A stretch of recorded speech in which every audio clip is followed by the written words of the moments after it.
seperti yang gambaran-gambaran yang ada di dalam dunia Atlantis. Nah, seperti dikatakan tadi, salah satunya adalah lambang kuda laut. Nah, ini di mahkota-mahkota yang selama ini di kerajaan, di negara-negara Yunani dan lain sebagainya itu dimunculkan. Bahkan di dalam film-film Aquaman dan lain sebagainya itu dimunculkan. Nah, negeri ini memiliki bahkan mahkota-mahkota meteorit yang jelas-jelas bersimbolkan itu tidak pernah tersentuh. Ya, saya paham kenapa tidak pernah tersentuh, karena memang orang-orang belum melihat itu. Bahkan dunia juga belum pernah melihat itu. Nah, ini supaya menjadi penyemangat kita ya pada siang hari ini, karena saya diminta sebagai pemberi pengantar keynote speech kepada teman-teman semua. Semangatnya itu yang harus ditularkan adalah semangat pantang menyerah tadi. Ya, kalau bicara masalah dibully, saya itu sudah dibully dari semua level sudah. Ya, tetapi saya katakan saya siap. Ya, bahkan saya katakan andai kata saat ini dipertemukan dengan ahli-ahli metalurgi terbaik dunia sekalipun, saya yakin. Kenapa? Karena saya katakan tadi, teknologi ini sudah hilang. Logikanya kan kalau teknologi hilang, itu sudah ada peradaban maju yang sangat maju sebelumnya. Dan itu butuh waktu berapa ribu untuk hilangnya sebuah peradaban. Itu yang meyakini saya. Makanya saya sampai pergi ke para pembuat-pembuat pusaka, baik itu di daerah wilayah Jawa Tengah, kemudian di Bali, kemudian di Jawa Timur, ya, termasuk di Madura, itu semua dilakukan. Dan faktanya logam-logamnya itu juga sangat sempurna. Dari sana Kang Deddy, ini khususnya ya, wah ini kita semua ini adalah satu. Nah, apa yang kita koreksi, apa yang kita miliki, apa yang kita punya, mari kita sharing bersama, terlepas dari kata-kata tadi. Mungkin ada beberapa hal yang mungkin yang memang terkena aturan yang benar-benar tidak bisa karena sakral dan lain sebagainya, atau aturan-aturan lain, yaitu bagian yang memang tidak bisa kita langgar, yang apa-apa silakan. Namun ini tadi, kita harus bahu-membahu. Kita tidak boleh berjuang sendiri-sendiri. Ini yang Kang Santo juga sudah lakukan bersama Bang Sultan dan juga rekan-rekan. Saya rasa itu Bang Sultan yang menjadi pengantar pada siang hari ini. Nah, kita akan menyaksikan nanti Mbak Ani, Kang Deddy, ya, tentunya dengan Kang Santo untuk bisa menyaksikan materi-materinya yang sangat luar biasa. Kami selalu memberikan dukungan pada rekan-rekan yang berjuang ini. Saya juga mengucapkan terima kasih atas kehadiran teman-teman di sini. Ada Mas Doni, ada Mbak Sandra, ada Mas Heru, Mas Wahyu, Mbak Listi, Mas David, dan yang lainnya banyak sekali di sini, Mbak Astri. Terima kasih atas kehadirannya. Saya kembali serahkan kepada Bang Sultan atas kekurangan atau ada hal-hal yang kurang pas di hati, mohon dimaafkan. Terima kasih. Wassalamualaikum warahmatullahi wabarakatuh. Selamat siang. Waalaikumsalam warahmatullahi wabarakatuh. Mantap nih Mas Arik, terima kasih atas arahannya, nasihatnya, dan juga tadi semangatnya tadi nih. Kalau saya bisa tadi ambil kesimpulan itu, kalau kita sendiri kita memang tidak bisa apa-apa nih ya Mas Arik. Tapi kalau kita udah bersama, kita makin banyak yang lebih tahu, mungkin hal itu akan lebih mudah bagi kita untuk memperjuangkan pelurusan sejarah yang ada sekarang ini. Karena tadi Mas Arik bilang 95% artefak ada di Leiden sana ya, bukti-bukti sejarah itu ya. Ini minim sekali kita jadinya ini. Makanya kapan-kapan kita akan minta lagi tuh loh. Kita punya hak, itu kan milik bangsa kita, milik leluhur kita itu. Iya. Oke, baik Mas Arik Haryono, terima kasih. Semoga JFC-nya Jember Fashion Carnaval-nya akan terus berjaya, jangan sampai berhenti, Mas. Amin. Itu adalah aset kita yang sangat berharga itu. Udah di dunia internasional udah mengetahui itu. Iya, terima kasih. Terima kasih sekali lagi, Arik. Lanjut kita ke para narasumber. Bang Santo, silakan.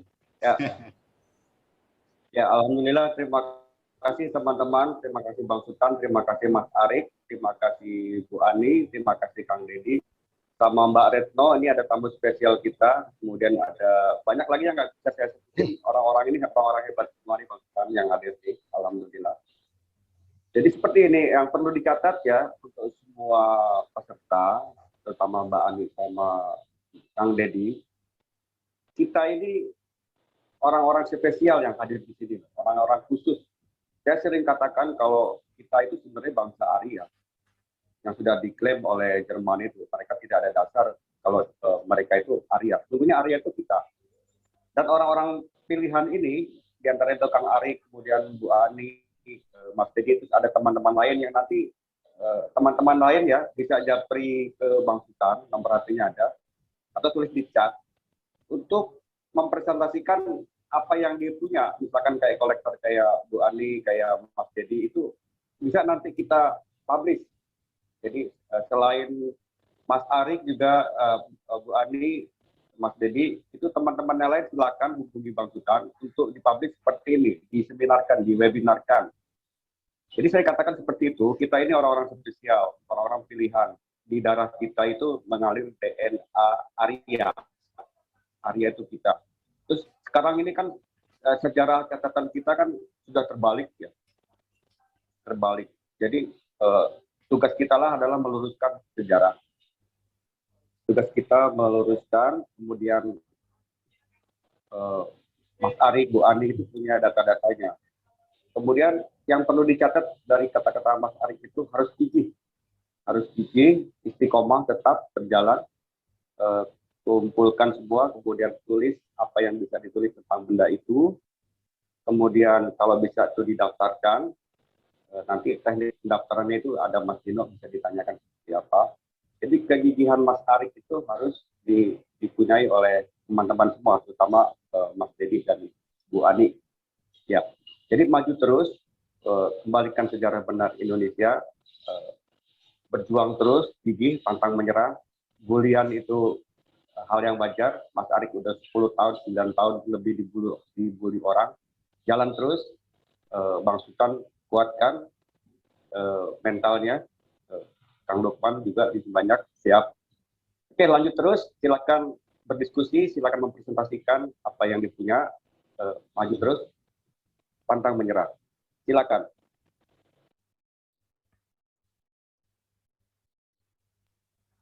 Baik, terima kasih Bang Santong atas sambutannya juga. Ini penyemangat kita juga, ini apa guru besar kita ini, beliau ini sebenarnya udah level udah profesor kita beliau ini. Cuma memang kan untuk secara akademik ya itu ada prosedurnya ya. Tapi bagi TBH Bang Santo ini adalah guru besar kami ini.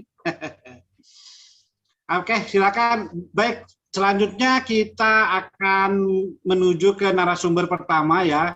Ibu Ani kayaknya udah siap untuk memberikan presentasikan apa-apa aja nih yang ada di museum beliau dan artefak yang ada di museum beliau yang ada di Garut ini.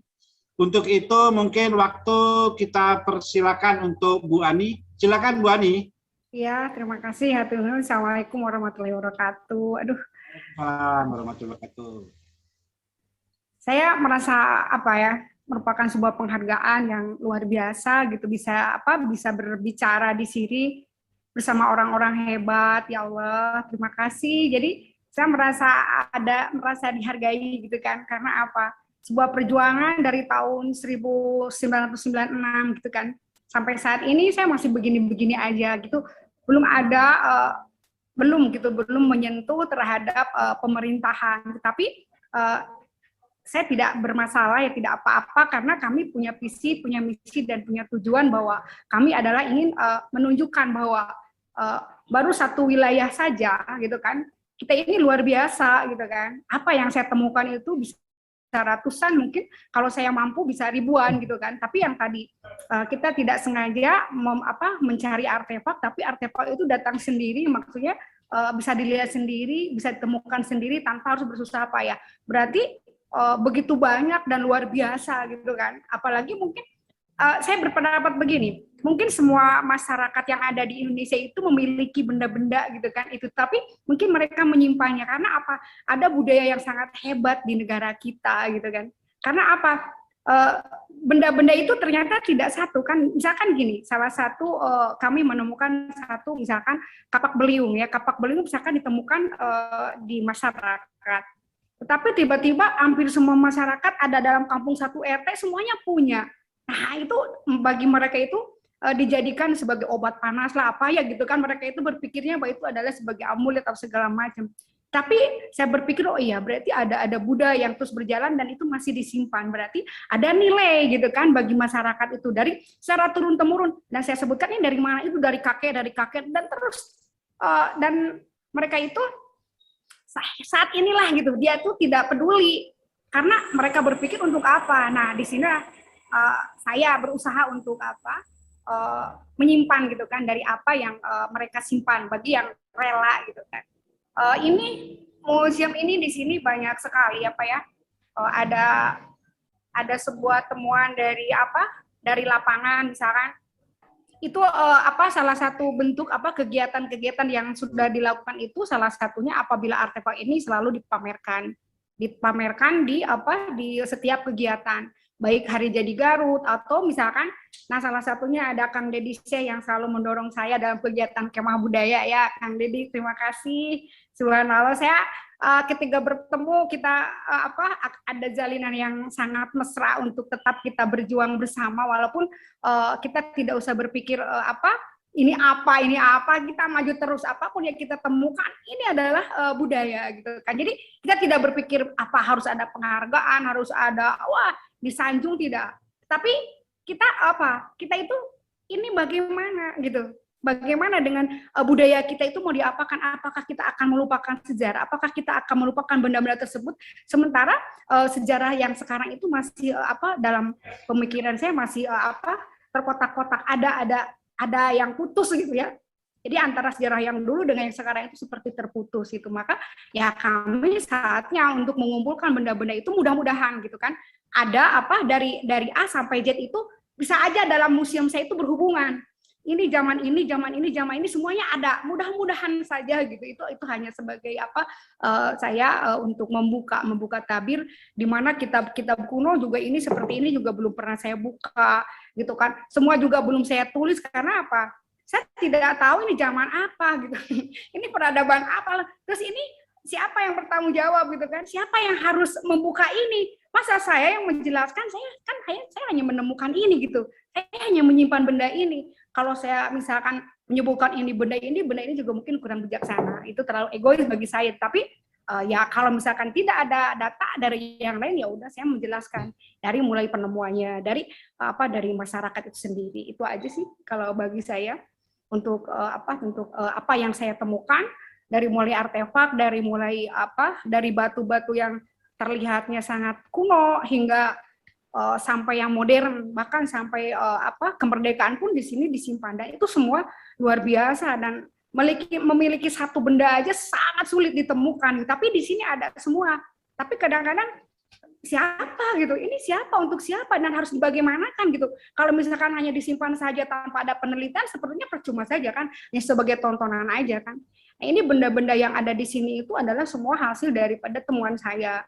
Tapi untuk saat ini mohon kepada pemerintah atau siapapun yang yang peduli terhadap benda-benda sejarah, ayo saya welcome gitu. Saya sengaja ini dibuat untuk untuk mereka-mereka yang butuh sejarah.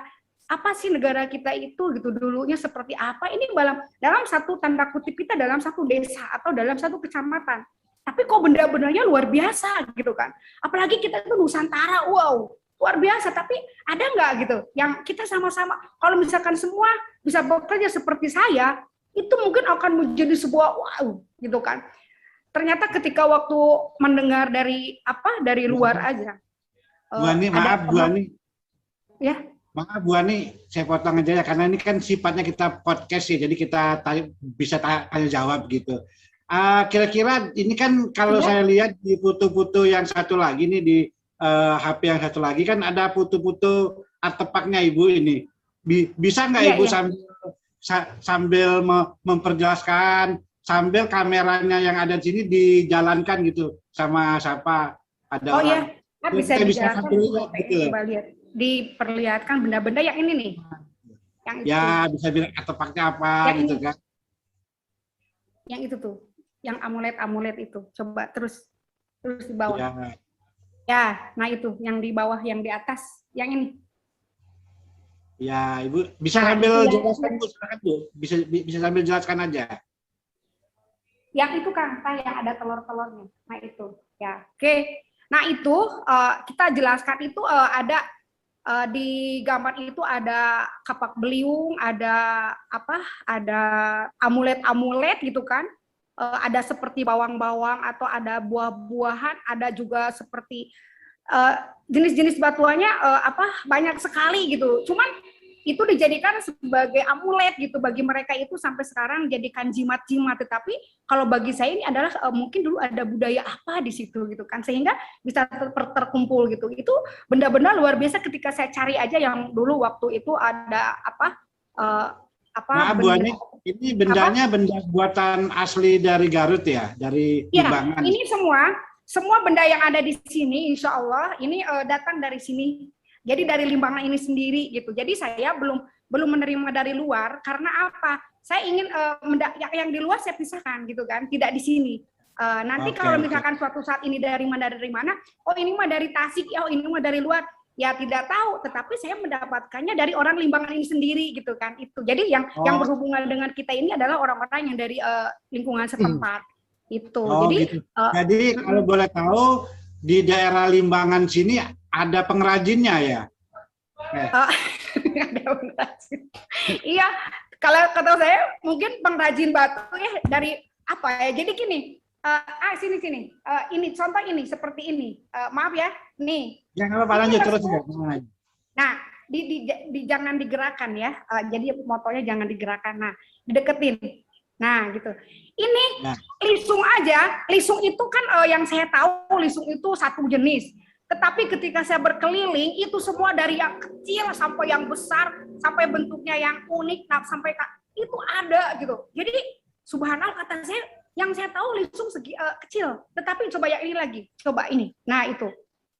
Nah ini juga luar biasa. Coba ini berbagai macam.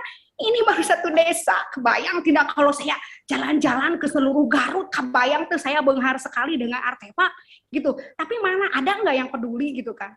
Gitu.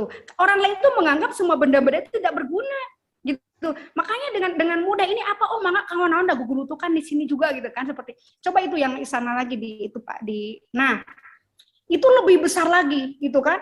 Jadi budaya lesung aja gitu kan itu berarti pertaniannya sangat hebat gitu. Berarti kan kita harus ke pertaniannya gitu kan. Sampai saya berpikir waduh ini kita dari zaman ke zaman ini masih terkumpul gitu kan, apalagi mungkin zaman dulunya yang sudah hilang, sampai zaman saat ini aja masih tersisa, apalagi. Maaf Bu Ani, dipotong sedikit lagi. Ini artefak yang Ibu kumpulkan ini, kira-kira Ibu bisa tahu nggak timelinenya atau udah berumur berapa tahun gitu, atau memang dari zaman dulu gitu, bisa nggak diinfokan? Iya. Kalau misalkan kemarin kan ada dari arkeologi ya, dari Bapak Lutfi Londri, saya menunjukkan ada kapak beliung, ada 9 kapak beliung kalau tidak salah, nggak tahu 7 saya lupa. Cuman yang ada saya kasihkan, ternyata itu adalah katanya zaman Neolitikum ya. Nah, ketika zaman Neolitikum berarti peradaban kalau misalkan karena sudah memilih batu gitu kan. Tetapi sebelumnya saya menemukan berbagai macam bentuk batuan yang justru arkeologi pun tidak tahu, dianggapnya ini bukan apa-apa, tetapi bentukannya luar biasa gitu, subhanallah. Aduh. Nah ini belum bisa dikaji karena apa? Perlu penelitian katanya. Karena kalau misalkan untuk kapak beliung udah jelas, secara arkeologinya ada nyata. Tapi kalau batu-batu yang lain yang saya temukan ini yang berantakan ini Kang, yang ini. Jadi itu batu-batu ini Ibu Ani kumpulan sendiri atau ada yang memberi atau menitipkan gitu? Bu Ani? Nah, ini kalau misalkan rata-rata gini, ketika kita sedang penelusuran, itu suka ada orang yang jalan, misalkan lagi ngerapiin jalan ya, jalan itu dirapiin. batu-batu tuh ditaruh-taruh gitu. Saya kadang-kadang, wah ini batunya bagus, saya ambil. Minta boleh nggak gitu. Itu rata-rata seperti itu.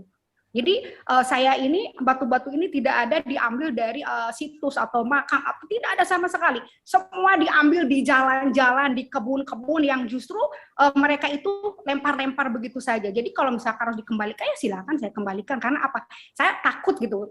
Mungkin saja benda yang saya ambil, benda yang saya simpan ini adalah jadi bukti sejarah, itu aja gitu. Kalau untuk bagi saya itu sebagai bentuk penyelamatan, tetapi kita tahu di mana ini tempatnya gitu. Jadi saya catat ini di sini, dan itu juga semua izin daripada orang yang memiliki tanah itu tersebut gitu. Tapi tidak semuanya. Dan yang lebih banyak adalah masyarakat, ya, masyarakat yang menyimpan tetapi sudah tidak mau menggunakan gitu. Jadi sudah tidak peduli, mangga, gitu. Bu, ini benda ini, oh ya mangga gitu. Nah itu yang paling banyak seperti itu. Oke. Baik, apa namanya? Mungkin pada saat ini kita juga beri kesempatan nih kalau ada dari Mas Ari atau Mas Dedi Syekh, kalau ada yang mau ditanyakan, silakan Pak ya. Kita sambil berjalan aja nih, sambil Bu Ani mempresentasikan. Kalau ada yang ditanyakan, silakan. Itu saya lihat Ibu di lemari itu banyak apa itu artefak itu artefak kuno atau memang cuma bukan cuma, maksud saya itu memang hanya untuk disimpan gitu. Oh ini bagus gitu, atau ada harganya apa masanya udah lama gitu. Ya. Awalnya saya hanya senang aja gitu. Oh ini kok unik ini. Saya latar belakang saya seni rupa. Jadi awalnya saya senang gitu, kan kayak benda-benda seni ini semua gitu. Tetapi ketika ini adalah benda seni, ternyata pada akhirnya kok mengerucut kepada sejarah. Ini ada ke artefaknya, ke arkeologi, ke geologi, jadi semua nyampur gitu. Padahal pada awalnya saya hanya sebagai pecinta batu lah gitu awalnya. Sampai itu di sana juga batu ali ya. Maaf ya, kita orang lain pada seneng batu ali ya. Rame-rame saya dari tahun 96 satu tiap kakek-kakek yang saya datengin itu dipinta sama saya. Kayak buat saya itu dikasih itu sampai ratusan itu. Batu ali itu kalau sudah saya bilang itu hampir 300-an. Tapi batu ali campur. Kalau di Garut, kalau di Jakarta sini sebetulnya batu aki ya, sama ya? Iya, batu akik ya, batu akik. Iya, batu akik. Ya kalau di Jakarta sini kan namanya batu aki gitu. Iya, batu akik. Ini juga seperti ini naskah. Ini naskah kuno juga nih Kang Se. Maaf ya Kang Se, aduh salam nih. Ini juga banyak yang saya simpan. Ini baru yang saya simpan sedikit. Tunjukkan ya di kamera ini deh biar kelihatan. Di kamera ini di shoot ya. Nih. Maaf ya.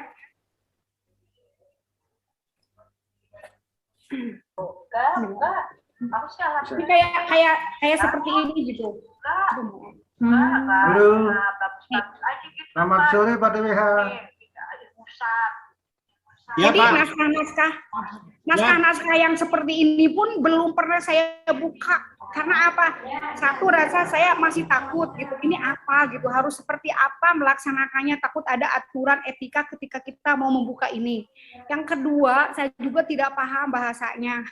Jadi yang ketiga, ini adalah sebagai warisan keluarga, di mana dulu keluarga itu sebagai penulis juga gitu. Banyak seperti cerita-cerita katanya kakek itu adalah seorang penulis dari penulis Rangga Wulung, penulis banyak lah. Tetapi yang tadi kita lupakan keluarga, tetapi benda-bendanya masih ada di sini gitu kan, masih saya simpan dan belum saya buka. Oke, baik nih Bu Ani, sebentar ini mohon ya ke peserta kalau ada yang mau nanya di raise hand-nya dikasih tanda ya, tanda raise hand. Jadi saya bisa lihat kalau ada yang mau tanya gitu ya. Tolong ya, jadi angkat tangan dulu atau angkat tangan dah begitu ya. Nih kayaknya nih beli nyoman ini.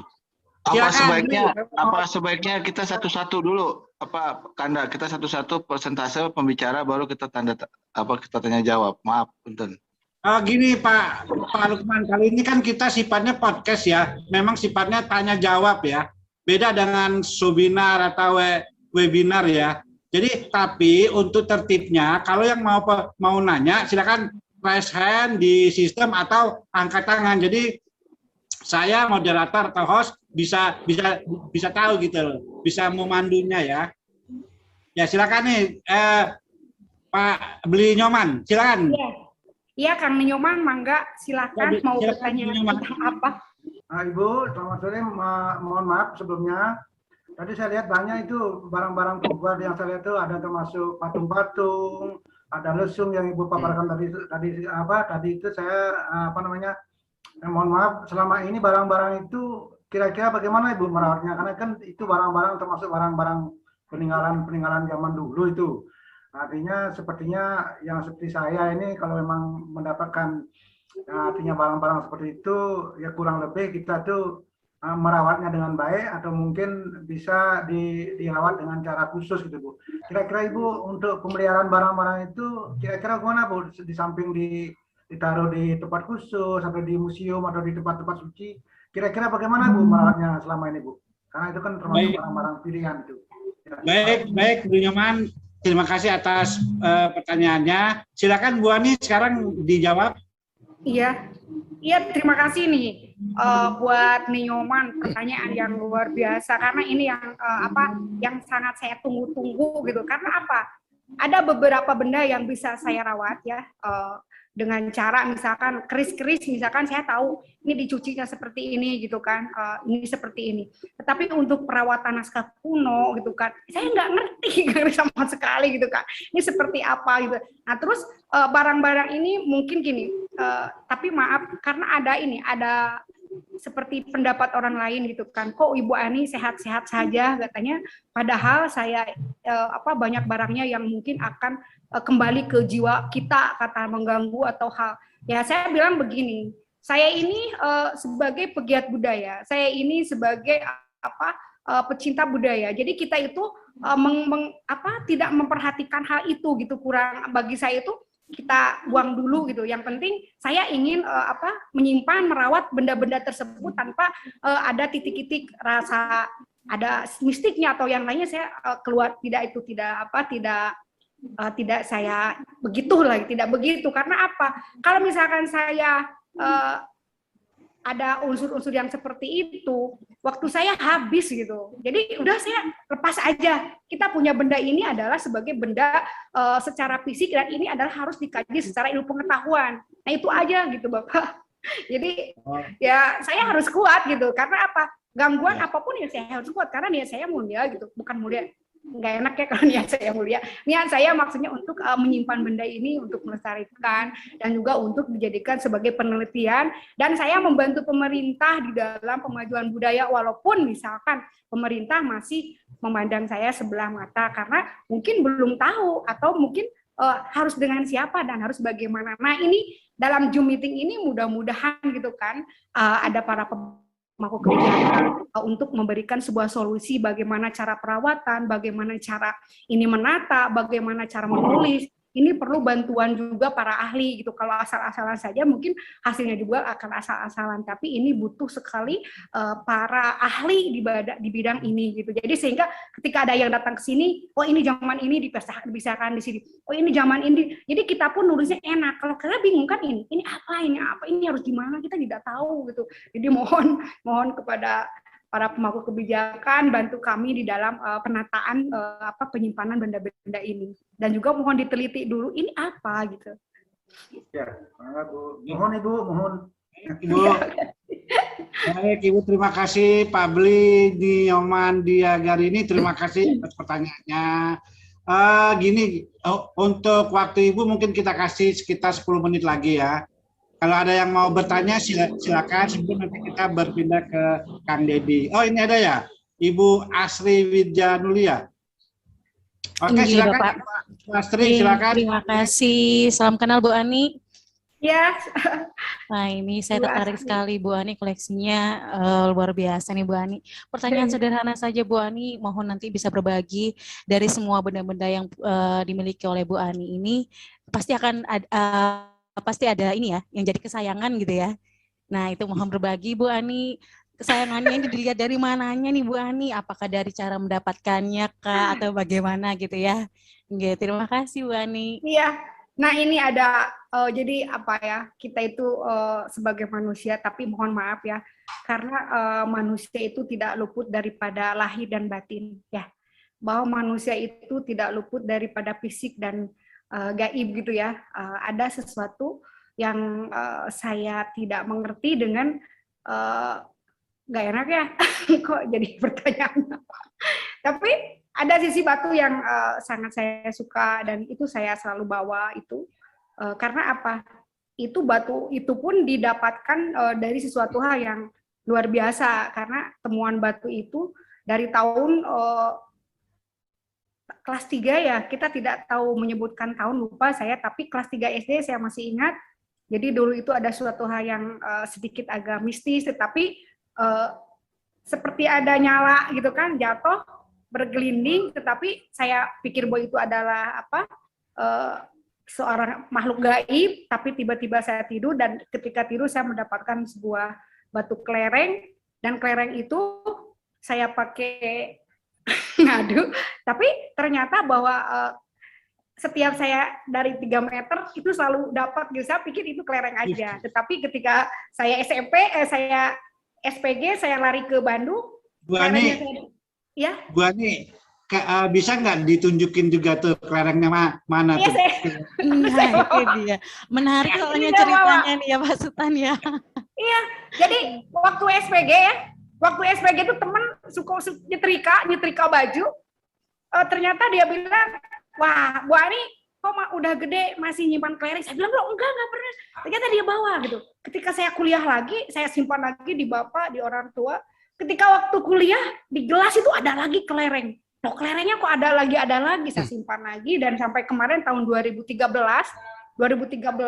saya simpan, suami saya bilang gini, "Ma, ngapain naruh kelereng di jas saya?" Udah titik. Itu satu. Nah, dari situ mulai ya itu mungkin ada suatu hal, ada suatu bahwa ada petunjuk mungkin saja, tapi kita tidak tahu karena ini adalah hal yang tidak patut kita bicarakan, tetapi itu adalah yang saya alami dan segala sesuatu yang kita alami itu ada yang sifat bisa percaya atau tidak, tetapi kami menghilangkan sistem seperti itu, tetapi itu adalah sebuah cerita yang saya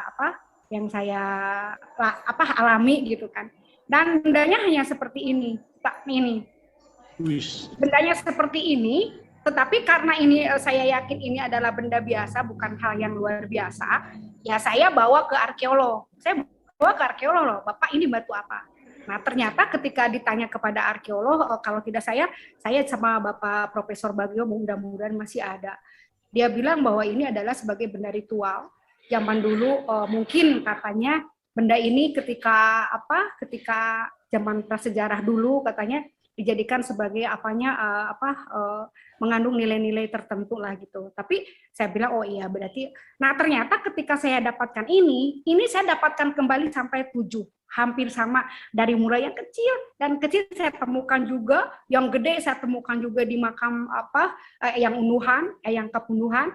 Dan yang lainnya juga dapat juga dikasih. Jadi kita sudah dapat 7 yang kayak gini. Tetapi yang memiliki nilai sejarahnya ini bagi saya karena apa? Ini saya tidak menganggap ini sakti atau tidak. Cuman ini jadi permainan aja bagi saya karena apa? Ya suka walaupun jadi kalaupun kemana-mana itu selalu dibawa. Tetapi ini adalah sebagai benda yang dimana memiliki nilai bagi saya karena ada pengalaman khusus bagi diri saya. Tetapi lepas dari nilai-nilai gaib, lepas dari nilai-nilai mistis gitu. Cuman yang namanya kita suka gitu kan, kita suka dengan baju ini, ya kita selalu pakai walaupun cuci kering gitu kan. Nah seperti itu. Jadi benda-benda itu tidak semuanya saya suka, tapi semua adalah mengandung nilai sejarah. Tapi ada batu yang dimana bagi saya istimewa, walaupun itu hanya biasa karena tadi ya, karena ada suatu hal bagi saya selalu berpikirnya luar biasa gitu. Mudah-mudahan aja apapun yang kita temukan, mudah-mudahan jadikan bahwa batu itu pembuka batu itu bisa membuka dan menunjukkan sesuatu gitu kan. Jadi segala sesuatu itu dari zaman prasejarah hingga zaman segini itu bisa ditunjukkan oleh batu gitu kan. Karena apa? Segala sesuatu batu kan. Coba lihat. Ketika kita ke Hajar Aswad aja itu adalah batu. Ketika para nabi juga sama menggunakan batu-batuan, dan dari mana zaman prasejarah aja dari mulai itu batu, kapak-kapak batu, kasih batu itu. Berarti batu itu ada suatu hal yang harus kita buka. Apa sih peradaban batu itu? Apakah peradaban batu itu sehingga sekarang masih berlaku atau tidak gitu kan? Itu yang mungkin saya akan membuka di sini kenapa saya menyukai batu gitu kan, karena apa? Mungkin saja bisa menambahkan nilai-nilai yang bisa sifatnya spiritual, juga bisa menambah nilai-nilai secara ilmu gitu. Karena spiritual di sini ya kita diciptakan oleh Tuhan Yang Maha Esa atau Allah Subhanahu wa taala, tetapi setiap benda yang kita miliki mungkin saja ada nilai di balik itu, tetapi kita tidak tahu gitu kan. Itu saja mungkin, mudah-mudahan, mohon maaf jawabannya saya tidak ini di luar konteks secara akademik ya, tetapi itu adalah pengalaman pribadi yang tidak bisa saya sembunyikan karena memang seperti itu kenyataannya gitu. Jadi kita tidak membahas bahwa ini adalah sebuah mistik, tetapi kejadiannya unik atau mungkin hanya kebetulan, itu aja. Neng Asri, wah Neng Asri. Ya. Terima kasih, itu cari pengalamannya Bu Ani. Jawabannya Bu Asri, terima kasih. Terima kasih juga Bapak. Ya. Saya pernah membuka naskah kuno ini ya. Di sini ada tulisan, ada orang yang membaca salah satu halaman di mana Nabi Nuh, Puputra, Gunda Gandul, Puputra, sampai pada akhirnya Puputra Ratu Galuh. Ini naskah kuno ini menggunakan tulisan Kat Usman ya. Dan ini tentang sejarah Nabi Adam, semuanya ada, tetapi di dalam satu lembar ini ada yang menyebutkan dari silsilah Nabi Nuh sampai Puputra Ratu Galuh. Ini hanya tambahan aja, mudah-mudahan suatu hari nanti buku ini bisa menjadi sebuah kajian yang luar biasa. Tapi kita perlu kajian yang khusus, perlu kehati-hatian juga, karena di sini banyak sekali rahasia tentang kehidupan yang sebenarnya. Jadi saya juga pernah membaca ini, bahwa apa yang disebutkan oleh Kang Deddy itu ada kaitannya dengan naskah-naskah yang ada di sini. Tetapi saya tidak bisa membuka begitu cepat ya tadi, bahwa kita itu sudah lantip, sudah hati-hati, karena tidak mungkin semua orang akan menerima isi dari ini ya. Tetapi bahwa di sini adalah subhanallah, saya yakin bahkan dia tahu sendiri bahwa menulis sampai matinya pun tahu gitu kan, bahwa saya meninggal tanggal berapa dia tuliskan di sini. Tetapi semua naskah-naskah kuno yang ada di sini itu tahu, bejakeun ka Nyemar Sunah kuring maotnya kuring mulai kajati mulang ke asal poe anu, itu sudah tahu udah dalam buku ini gitu. Jadi kematian aja sudah diketahui kalau untuk secara melihat membaca dari sini. Walau alam, cuman tambahannya ini ya Kang Deddy, ini ada yang menyebutkan silsilah Nabi Nuh sampai terakhirnya Puputra Ratu Galuh, ada kutipan di sini. Insya Allah mudah-mudahan buku ini suatu saat akan menjadi hal yang luar biasa, dan kita itu tidak tahu sih gitu sejarah kita, dan ini sangat sekali kental dan berhubungan dengan agama yang terakhir, yaitu agama Islam. Tapi di sini menyebutkan tentang sejarah-sejarah Sunda gitu kan. Ya, terima kasih. Kasih punten ya, ngiring nambihan. Mangga. Assalamualaikum warahmatullahi wabarakatuh. Bang Sultan nambah dikit, Bang Sultan. Oke, lanjut. Itu klarifikasi dikit. Ya, boleh. Membedakan berkenaan dengan Teh Ani tadi, Ratu Galuh dengan Ratu di Galuh. Ratu di Galuh. Jadi contoh misalkan di beberapa saudara saya yang di Ciamis menyebut Permanda di Kusuma itu Ratu Galuh. Benar, tapi itu bukan Ratu Galuh utusan yang pertama. Tapi katitisan ku Ratu Galuh. Beliau menjadi ratunya tuh kecil, Ratu Galuh, Ratu di Galuh. Dia menjadi raja di Galuh karena dulu tuh penyebutannya ratu. Contoh, Sri Baduga Maharaja, Ratu Haji Ri Pakuan Pajajaran. Di situ ada kata raja, di situ ada kata ratu, di situ ada kata haji. Itu berbeda. Ya, sudah. Oke. Jadi menjadi ratu. Kenapa ratu di sini? Karena beliau adalah Prabu Anom dari Galuh Kawali. Prabu Guru Dewata Prana, itu gelar beliau sebagai Prabu Anom. dan beliau menjadi ratu kemudian menggantikan ayahnya Dewa Niskala dan uaknya Susuk Tunggal karena keduanya diturunkan bersamaan. Raja, beliau menjadi maharaja, beliau menjadi maha dari raja-raja sekitarnya, negara-negara bagian dari kerajaan Sunda saat itu. Nah, jadi kata Ratu Galuh yang utusan berbeda dengan Ratu di Galuh yang itu disematkan kepada Permanadikusuma, ayah dari Prabu Ciungwanara. Itu tambahannya, Bang Sutan, Teh Ani. Nuhun. Baik, terima kasih Kang Dedi. Terima kasih Bang Sultan. Assalamualaikum warahmatullahi wabarakatuh. Yang ingin saya tanyakan ke Kang Dedi, ada nggak tulisan Kang Dedi yang baru disampaikan itu sudah dibukukan atau belum? Kalau ada, mohon kirim linknya Kang Dedi. Dan kepada Kang Sultan, kalau ada link YouTube acara kita ini mohon juga di-share nanti Bang Sultan. Terima kasih. Wassalamualaikum warahmatullahi wabarakatuh. Waalaikumsalam warahmatullahi wabarakatuh. Silakan Kang Dedi. Baik. Kekuatan sejarah itu adalah pada naskah. Jadi estafeta naskah itu menjadi penting.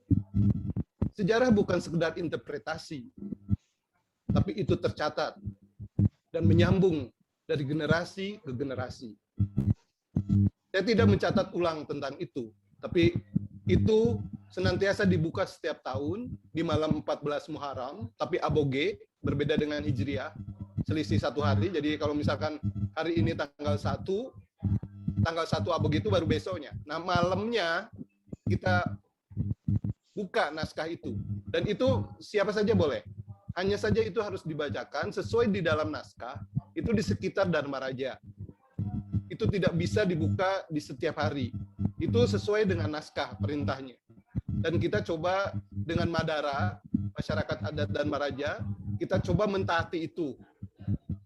Jadi apalagi di-share kita nggak bisa, tapi kalau abang mau, mangga malam 14 Muharram tepatnya, silakan datang ke Dharma Raja. Situs-situsnya ada di sana. Tadi kalau bicara artefak, karena tidak bisa seperti Teh Ani dibawa satu persatu, karena di sana masih berbentuk gunung, berbentuk apa. Jadi mangga datang ke Dharma Raja, ke Madara, nanti ada guide-nya di sana. Tapi khusus untuk naskah itu malam 14 Muharram. Begitu Bang, dari Riau. Terima kasih atas pertanyaannya.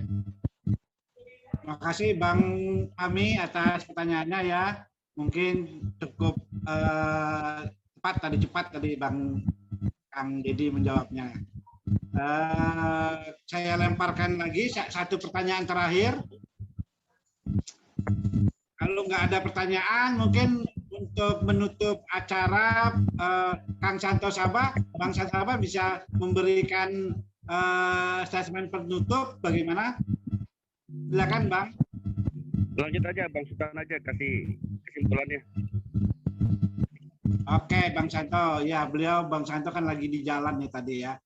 Oke baik, itu aja ya. Mungkin kalau tidak ada pertanyaan lagi, saya mungkin akhirin ya, kita tutup acara podcast kita, ditambah dikit webinar sedikit dari Kang Dedi. Kami dari manajemen TBH mengucapkan terima kasih kepada Bu Ani Suhartini, kepada Kang Dedi, kepada Mas Arik Karyono tadi yang dari Jember ya. Sekali lagi terima kasih atas kehadirannya dan atas pengarahan dan presentasinya hari ini. Untuk itu kami dari sekali lagi dari Sultan Adil Institute dan TBH mengucapkan terima kasih dengan ucapan wassalamualaikum warahmatullahi wabarakatuh.